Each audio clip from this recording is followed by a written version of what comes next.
Monsieur le ministre du Travail, en charge des relations avec les institutions et des organisations professionnelles, différents membres de ces différents ministères, chers collègues, bon, beaucoup de choses ont été dites, hein, mais comme disent les enseignants, il paraît que la répétition est pédagogique. Mais moi, je suis heureux d'être sénégalais et je suis heureux d'être dans cette démocratie sénégalaise. Je le dis toujours, monsieur le ministre, en comparaison de la France qui m'a accueilli depuis 1973, donc personne ne peut contester la force de la démocratie. Vous savez les liens qui nous lient avec la France. Et cette opposition est à féliciter aussi, parce qu'elle incarne la puissance de la démocratie sénégalaise. Souvent, ils parlent de dictature. Et je dis, nous qui avons combattu contre les régimes totalitaires dans les années 70-80, contre la détention de Mandela, nous savons ce que c'est la dictature. Parce que dans une dictature, on n'a pas le temps de dénoncer la démocratie. On ne peut pas s'exprimer dans une dictature en disant que c'est une dictature. Donc merci l'opposition de conforter que ce pays est une grande démocratie.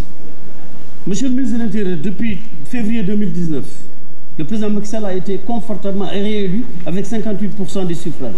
Rien ne l'obligeait à un dialogue national. Parce que moi je pars du principe que celui qui gagne gouverne, en respectant évidemment les libertés, l'opposition, etc. C'est le cas encore.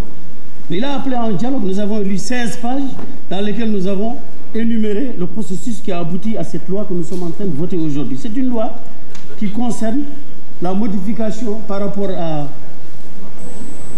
beaucoup de choses qui ont été dites, notamment le parrainage. Encore une fois, en France où je suis, il y a la loi sur le parrainage. Mais ça n'a jamais fait un tel tollé que chez nous. Maintenant, dialogue, discussion, opposition, on est arrivé à un constat, à des consensus qu'il nous faut valider aujourd'hui, 6 mois avant les élections de janvier 2022. Succès à plein de maires ici qui, je pense, vont se représenter parce que aussi, le bilan d'un maire, c'est entre lui et sa population, comme le président avec son peuple.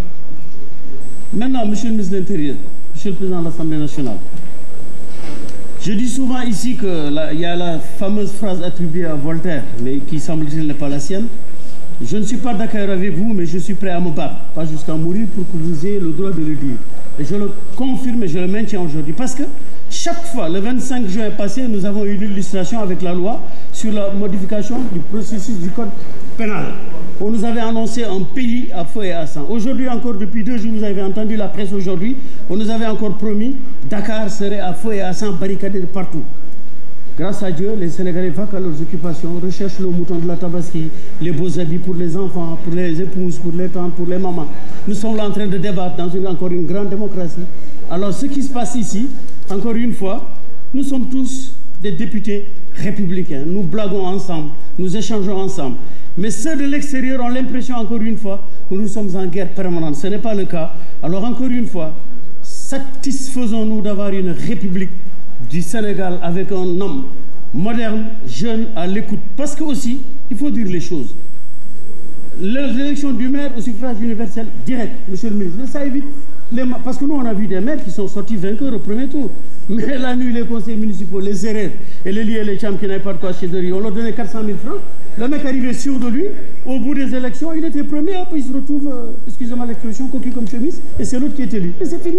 Celui qui est entré, c'est lui qui va être élu. Après, il compose ceux qui vont... Cette petite magouille à la petite semaine vont cesser parce que ce n'est pas digne de notre pays. Alors, il faut harmoniser les élections présidentielles. Il faut que ce pays soit comme toutes les grandes démocraties modernes qui nous respectent et nous envient.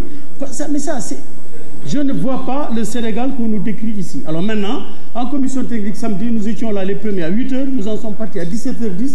Il y a des gens qu'on n'a pas vus à cette commission de samedi, qui étaient jeunes Cézou, et qui viennent aujourd'hui dire au Sénégal, encore une fois, on est en train de... Mais celui qui n'a pas fraudé le métro n'a pas peur des contrôleurs. Mais si à chaque fois que le contrôleur rentre et que tu n'as pas de ticket, mais chaque station, tu es inquiet pour savoir si on ne va pas te contrôler. Monsieur le ministre, ce pays est un pays mais fort. Nous qui vivons à l'extérieur, nous savons ce que le Sénégal représente aux yeux des grandes démocraties et nous en sommes une.